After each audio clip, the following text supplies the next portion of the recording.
IIT एक ऐसा exam जिसकी हर साल लाखों बच्चे तैयारी करते हैं और कुछ ही लोग इंडिया के बेस्ट कॉलेजेस आईआईटी से इंजीनियरिंग करने का अपना सपना पूरा कर पाते हैं।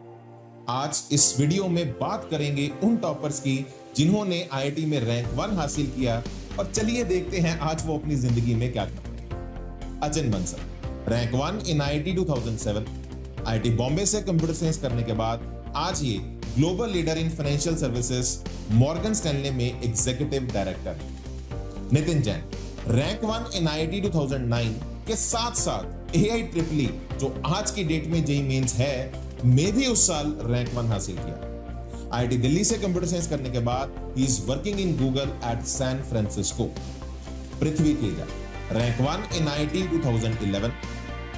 इन्होंने कंप्यूटर साइंस को चूज ना करते हुए आईआईटी बॉम्बे से इलेक्ट्रिकल इंजीनियरिंग को चूज किया और इस बात को साबित किया कि आपका इंटरेस्ट और आपका पैशन आपकी लाइफ में हमेशा प्रायोरिटी पे रहना चाहिए। आगे चलकर he has also cleared his UPSC exam और आज ये अपने देश की सेवा कर रहे हैं as an assistant collector in Andhra Pradesh. Arpit Agarwal rank 1 in IIT 2012।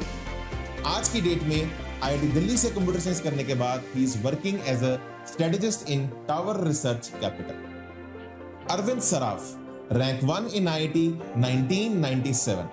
IIT Kanpur से कंप्यूटर साइंस करने के बाद he went to MIT to pursue his masters and PhD in electrical and computer engineering। आगे चलकर इन्होंने बच्चों अपना personal family sari business Surat में ज्वाइन किया and is also working as a social service member of Swachh Bharat foundation in India. Shrikant Kashyap rank 1 in IIT 2008। he was also international physics olympiad gold medalist और आगे चलकर बच्चों ही pursued his PhD in quantum computing from university of Waterloo. Chitrang Murtiya rank 1 in IIT 2014। He is the only student in the history of India जिन्होंने अपने चारों subjects physics chemistry maths and astronomy में olympiad निकाला। He left his computer science from IIT Bombay and went to MIT to pursue his passion and love for physics। अगर हम इन सब IIT toppers की interviews को सुने तो एक बात कॉमन निकलकर सामने आती है कि इस IIT JEE प्रिपरेशन ने इन्हें अपनी जिंदगी में लड़ना और संभलना सिखाया। सब्र रखो, अपनी मेहनत जारी है।